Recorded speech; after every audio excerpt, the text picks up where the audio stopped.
Howdy everyone, I'm Professor Kagan, and over the past few days, a large trend has been occurring all across the internet, due in part to the hashtag Remaster 1000 Year Door.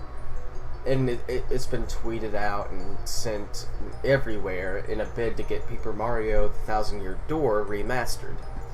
And this was all started by a YouTuber called Arlo, who's a pretty great guy. Furry blue monster, I guess. Anyway, in this video detailing this call to action, he spoke about people creating fan art, videos, whatever they could in the hopes of respectfully garnering attention from Nintendo. And this is my contribution to the cause, so let's get started. I can't exactly remember when I got a copy of the game. I know it was around the time Chucka Conroy played it on his YouTube channel, and I fell in love with the game after watching him play it. And I had to get it for myself. So when my birthday came around, I wasn't old enough to have a job. I was maybe around 8, 9 years old, give or take a couple of years. So I asked my mother if I could have a couple Amazon cards to order it online, and I had the game in my hand by the next week. And I played this game a lot after I got it. Most of the time I would just walk around and talk to the NPCs that were extremely well written, and they always entertained me, and I just loved the settings of the game as well, so I would just explore. And even when I'm older, I still go back to the game, and I get dialogue that I hadn't gotten when I was younger. For example, when the writers wrote Hooktail to insinuate she had a foot fetish at the time, I thought it was just funny that she wanted to sniff Mario's feet. She mentioned that in the Chapter 1 boss fight, but now it's hilarious and somewhat creepy. But I think that's truly the best thing about Paper Mario the 1000 Year Door. The characters and the writing. The game was so creative with the partners, side characters, and even the villains, and it ties everything in the game together. And that's kind of why I mention its greatest strength so early, because it's also kind of why the series has become so rocky after this game. With no partner system in Super Paper Mario, which still has an amazing story, but still lacking somewhat with characters.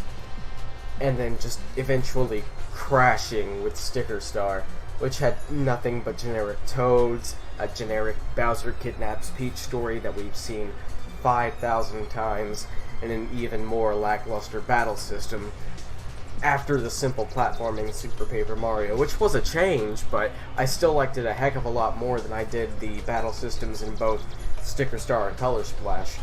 Although I do think the series recovered slightly in that last game, because it had a little bit more colorful writing, but it still used the generic Toads. We didn't really have any partners, and that card battle system was just a pain. I spent so much time over the years engrossed in the world of Rogueport, Petal Meadows, and so on, and it always thrilled me to come back from an adventure and see what all the characters were up to. Like Luigi, he had his own adventure going on at the same time as Mario, which if we could actually play that adventure in a remaster, that would be really cool. And we always could check up on his progress every time we completed a chapter. And usually he would have like one of his partners next to him, and Luigi will give sort of an embellished version of the events to make himself seem more cool to Mario, and his partner would give us a more accurate depiction of what Luigi's doing, which is usually about 10 times worse. I would also visit the Trouble Center, and I'd complete side quests, because it always entertained me and kept me interested in the world, and this is one of the few games where I actively enjoyed side questing. Normally, a game has to really engross me to want to go on side quests that they don't actually contribute to the story. I feel like if it doesn't contribute to the story, then it's not something I find entirely valuable. But if I love that world and the characters in it so much, then I have absolutely no problem with doing it. And one of my favorite side quests is where you dress up as Luigi and visit a fan of his, and then when the actual Luigi shows up, the fan doesn't recognize him and calls him an imposter. And I loved it. It was just a very fun little side quest. And my favorite chapter would probably be the Glitz Pit, the wrestling arena where Mario rises through the ranks of wrestlers and becomes champion of the ring. The personalities of the wrestlers and the layout of the setting made me feel like I was in some kind of Rocky-esque boxing or wrestling movie, with a dash of mystery due to some of the wrestlers going missing throughout the chapter. There's going to be spoilers later on in this video. I've already spoiled a little bit, but I'm not going to tell you what happens to the wrestlers in the Glitz Pit. And just so you know, if anybody does watch this who hasn't played the game, there's going to be major spoilers for the rest of the games, most of the games in the series going forward, so please just keep that in mind. And this chapter also introduces my favorite partner, the Yoshi. I love his hotshot personality, and his moveset got me through battles during and after the chapter. And I also loved how, depending on how long it took for his egg to hatch, you got a different color Yoshi, and you got to name it. I don't think I've seen anything like that in, heck, not even a Paper Mario game, just not in many games, and I thought that was really cool. And this chapter, also, you know, we've got all these favorite wrestlers, so if I had to pick a favorite wrestler, it would be a little bit hard because their personalities are all so cool, but I think I'd have to pick the champ, Rock Hawk, because he's just so corny and silly. I love him, and I actually, in a way to grind up coins, because you would always get like 20 coins for beating him no matter what, because you can just rematch him once you become the champ. I would just grind him out for coins, so I actually have the most experience fighting Rock Hawk. So he's kind of my favorite, almost by default, because just how much I personally have fought him.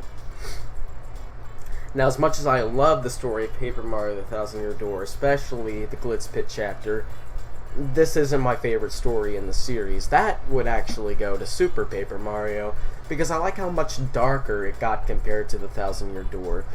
You know, what with an all-consuming void growing and destroying all of creation, not just its dimension of origin, you know, everything and everything, leaving absolute nothingness in its wake. It's a tragic and almost horrible, scary story, you know, due to the actions of a man who lost the girl he loved and how it drove him to destroy everything. Lumiere and Timpani. I probably butchered those names, but once I got to the ending, it really did warm my heart to see them possibly reunite. It's not made exactly clear whether they did or not, but it was nice to see a happy ending. But even throughout the game, there's simply more at stake in Super Paper Mario than the Thousand Year Door. And the Shadow Queen didn't disturb me nearly as much as the abomination that is the fusion of Luigi, Dimentio, and the Chaos Heart. Nothing is going to disturb me as much as that did. And of course, the final showdown soundtrack played during that boss fight is some of the best music in Paper Mario. Go look it up if you haven't heard it, it's really good. But nonetheless, the twist of the X-Nauts becoming tertiary villains just as the game reaches the 11th hour really does flip everything on its head, even though I find it weird that Vivian didn't say anything about the Shadow Queen when she first joined Mario back in the Twilight Forest. But it's a nitpick. It doesn't really matter in the grand scheme of things, I suppose. Maybe she just had faith Mario could do something about it, which, fair enough. I like it the second most out of all the stories in the series, with Paper Mario's story being third and Sticker Star and Color Splash being far below that. So, to sum up, I really do love this game. It means so much to me. I'd love to see it come to Switch in HD for fans old and new to play, because anybody who's interested in it now, you know, Arlo was right. You're going to have to go on eBay and Amazon and shell out $20 to $40 to $60, $80, depending on the condition of the game. You're going to have to put out some money. Nintendo games hold value, and that one is no exception. I put hundreds and hundreds of hours into this game. I still have my original save file in one of my old memory cards, and the time counter stopped at 99 hours. And I've played through the game a couple times since then, so I don't even really know for sure how much time I put into it. But that's because this game stood by me when I had a hard time during my childhood, dealing with some personal things that took a toll on me. But you know, whenever I felt bad, I could just switch on my GameCube and go on an adventure with Mario and his friends. So, I leave you with this final line. Nintendo, if you happen to see this, which you might not, you likely won't, but that's okay. I and thousands of others ask you to remaster Paper Mario: The Thousand Year Door.